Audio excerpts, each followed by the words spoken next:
So Monday morning came, and Luke, Dad, and I went to the mortuary and met Sharon and Stephen. They were already there. It was a very quick trip for them because they needed to be back home, and so they just came here. We met at the mortuary. We talked about what we wanted done and how we wanted things to happen, and our preacher Mike was there, and he just wanted to kind of go over what our plan was for the funeral, if we wanted to do anything different, because Mom had already planned it out completely, what she wanted done. And I knew that I wanted to write something for Mom to present for the service. I just didn't know what, and I didn't know if I was going to be brave enough to do it. And so I just kind of told him that I may do something, but I just wasn't sure what yet. And so after that, Dad, Sharon and Stephen went home, and then Dad, Luke, and I went out to eat, and just had a good time together, just reminiscing and talking about Mom again. And we had planned for the funeral to be on the 4th of January of 2016, and that was going to be on a Monday. So that was the Monday right after New Year's. And so it was a little disappointing that it couldn't have been on a weekend or on a Saturday. That way more people could go, because a lot of people had school and work, and I completely understand that. But it was just kind of disappointing that more people weren't able to go because of that. But a lot of people were there. A lot of people from my dad's side of the family came, brothers and sisters, and his mom was there, bless her heart. And everyone from my mom's side of the family was there, all the brothers, all the sisters, and my mom's aunt and uncle were there, which I thought was kind of cool. I had a lot of food at the house that I needed to get rid of, and so I made sure that no one went out to eat while they were here. Everyone was to be at my house, and it was kind of crazy. I'm not gonna lie, I have a 2-bedroom house, and it was a little crazy. I mean, it's not that big of a house, and so to have all those people here at once, I mean, okay, not everyone was here at once, but there was a time when a lot of people were here, and it was a little crazy. But it was fun. I wouldn't have had it any other way. I had a lot of ladies helping me in the kitchen, and my poor Aunt A.L.S went out to the store and got a whole bunch of things that I didn't realize we needed. And we all just kind of worked together, and so I really appreciate all of them for helping. But yeah, it was fun. It was fun having everyone there. I couldn't help but have those thoughts in my head. I wonder when Mom is going to get here, because all the family's here, and Mom would absolutely just be beside herself with all this family here. She would be joking with them, she would be laughing with them, she would be talking with them, and she would definitely be the first one in the kitchen helping me. She was always the first one to help, just like my mother-in-law. Just Mom should have been there. Mom should have been there, even though we were all there for Mom. It was just disappointing that Mom couldn't have been there. A few days earlier, before everyone got there, I just sat down with a pen and paper, and I said a little prayer. I said, "Dear Lord, give me the words to write down." And with that little prayer, things were a little rough at first. I didn't really know what I wanted to say or how I wanted to say it. But then, boom, things just started popping in my head, and I just started writing down everything. And I could have said a lot more, but I think I said just enough to give everyone a good sense of who my mom really was. And that's why I wanted to do this, because Mike, he said a few things, and it was great what he said, but I just felt like people needed to know who my mom really was as a mom, as a person. I needed to just give people an inside look of who my mom was through the daughter's eyes, I guess. And so the day came of the funeral. A good friend of ours watched Natalie for the funeral, so I didn't have to worry about her being there and being loud or crying. And I thought I could handle it when I walked in. But right when I walked in and I saw how many people were there and I saw who was there, I just broke down crying. A lot of people from Walmart were there. You know, I worked at Walmart for years, and my dad still works at Walmart, and so they were there to support us, and so that was sweet.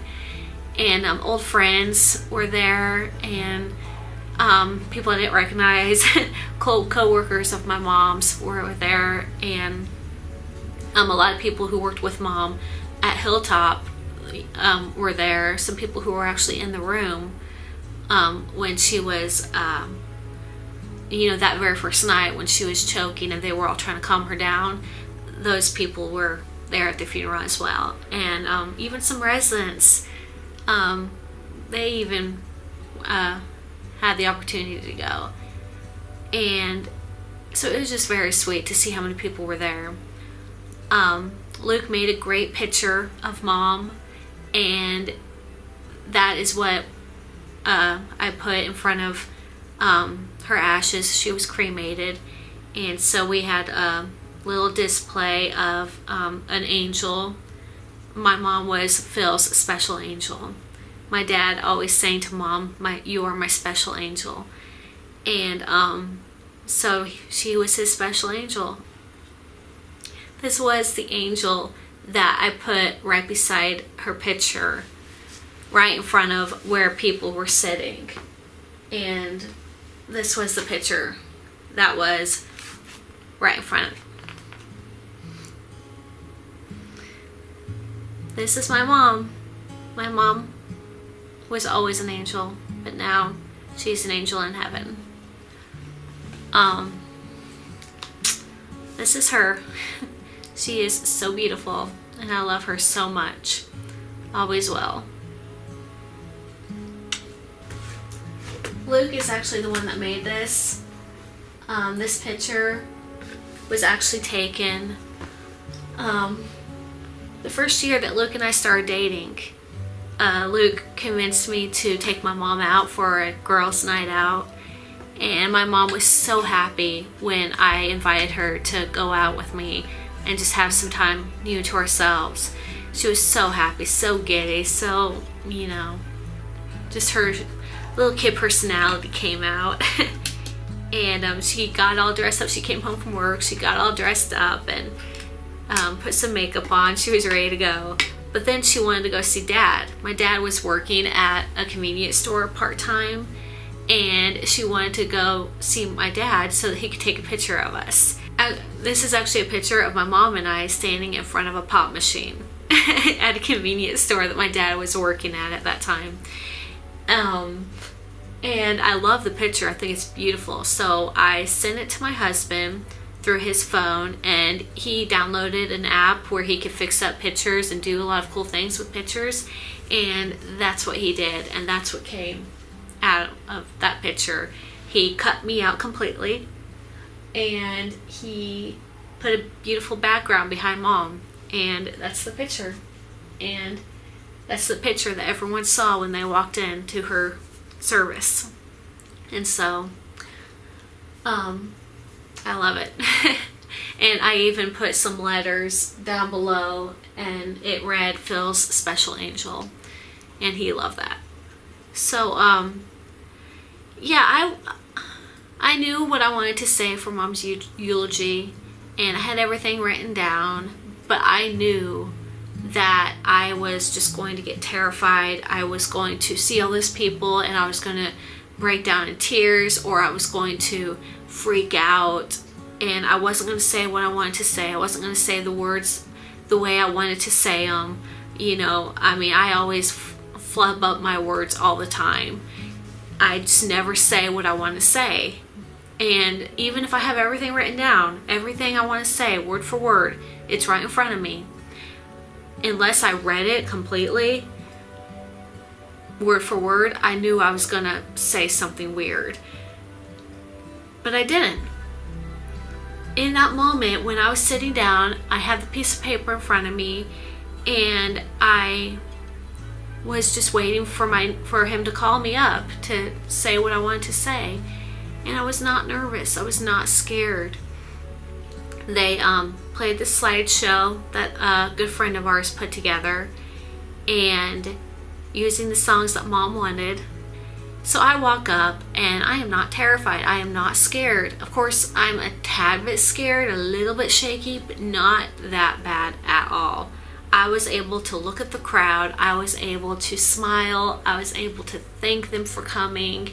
And I was able to read the paper, but also look up and say what I want to say in my own words instead of reading word by word what I wrote down. I just said the words I wanted to say in that moment, and it was all good. I mean, I kind of flubbed up a little bit on a couple things, but I really don't even care. They really just don't even matter, and people probably didn't even notice. I'm not going to say everything that I said, but I do want to say this. My mom touched a lot of people throughout her life, and she just has the most beautiful spirit.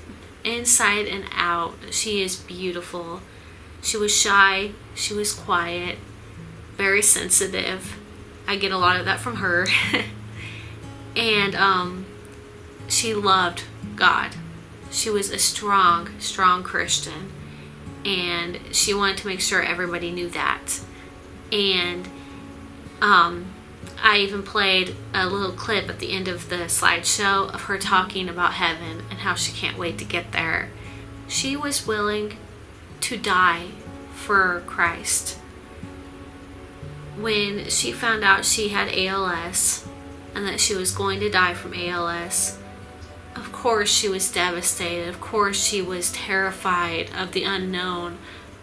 Of course she was upset that there was no cure and she was never going to see or be like she was. She was never going to walk again. She was never going to be able to do the things that she wanted to do. And it was devastating for her. She, at one point in time, wanted to get a trach to put in her throat so that she could prolong her life, I guess. But the doctors didn't think that would be a good idea because it would be very difficult to start. It would be a lot of money and it would be very uncomfortable. First off, she would have to move to Kansas City because the Kansas City has a facility that is equipped with all that equipment and knowledge and all that stuff to do something like that. Of course, Mom didn't want to move away. She had been here for years. She loved her church. She loved her friends and, the family that was here. She didn't want to move away. And so she just decided that it would probably be best not to do that. And so once she made that final decision, that was also the time that I decided to take a leave of absence because I realized the reality was kind of sinking in more at that time. I couldn't be at work knowing that my mom only had a limited time left. And so when she made that decision not to get the trach, she made the decision to trust God completely and to let him do what he needs to do and to trust his plan, even if it meant that she wouldn't survive this. She was willing to die for Christ. Her hope and her desire was that through this, more people would come to know Christ. And that's all she wanted. She was willing to die if it meant someone else coming closer to Christ. And that's just the way she was. And I will never understand it because you know what? I am just not like that. I don't have that faith that she has. I don't have that spirit that she has. I know she's already touched a lot of people. Just from, being at Hilltop, she witnessed to so many people working with her and taking care of her. They would see that big smile on her face every day. And, even on her worst day, she still had a smile on her face. And so she was already inspiring and witnessing so many people. When she passed away, I knew that she was going to continue to do that. At the end of my speech, I basically ended it with saying, I'm going to miss you forever. Let your love shine through us all, and let your spirit live on. And that wasn't a request, that was a promise that I was going to do everything I can to let her spirit live on. Whether it be through my videos here on YouTube or just spreading the word out to as many people as I can locally. Whatever God wants me to do, I'm going to do it. If God wants me to take a certain path, I'm going to take it. I am trying to let him in more. I'm trying to have more faith in him, and I am trying to listen to him and just figure out what my purpose here is. You know, my purpose has completely changed since Mom has passed, and I just want to live life the best that I can. I want to know what I am here for, why I'm here. I'm here hopefully to spread the word of A.L.S. I would love to start a A.L.S. foundation fundraiser. I would love to, you know, just get out there and talk to people, reach out to people, and just figure out how I could help other people. This is a nasty, nasty, nasty disease, and it has taken the life of someone that I care very, very much about. And if I could make a little bit of a difference, I'm going to do that. I would love to know that whatever I'm going to do is going to make a difference in someone's life. Rather, that would be just getting a whole bunch of money and giving it to the A.L.S. Foundation for more research on drugs that could help. I mean, they don't have any drugs for treatment. They don't have a cure. They have absolutely nothing for A.L.S. All they have is morphine to make you comfortable. That's it. You know, something needs to happen. Something needs to change. We need to get involved and make a difference. We need to figure out how we could donate to A.L.S. and, you know, get online. There's a whole bunch of A.L.S. foundations online. Get online, type it in, find one near you, find one that you just could, you know, commit to donate to. I am definitely going to do that. I've already looked at a lot of different stuff, and once I have more of a commitment to something, I will definitely share with you, my followers here on YouTube. And I will definitely let you know and keep you updated on what I find out and what I am going to be committed to. I just want to leave you with this. I had a great mom. She was the most beautiful mom, the best mom anyone could have. She was patient, she was kind, she was generous, she was supportive, and she will definitely be missed. But she will never be forgotten. Thank you so much for watching. Thank you so much for keeping up with my videos and all the videos and updates on my mom. I am definitely planning on putting more videos out, talking about fundraisers and foundations and updates that I know on research and finding treatment and a cure and all that fun stuff. I am definitely going to try to be more committed to finding stuff like that out, and I will give everyone updates, the things that I am going to be more committed to as far as the fundraisers and all that stuff. Make sure you hit that subscribe button so you don't miss out on any videos that I'm going to be posting. Make sure you hit that thumbs up button if you like this video and if you want to be more committed yourself to finding a cure or in more treatment for A.L.S. I will see you in my next video. Bye bye. Give Grandma a kiss. Mwah. Mwah.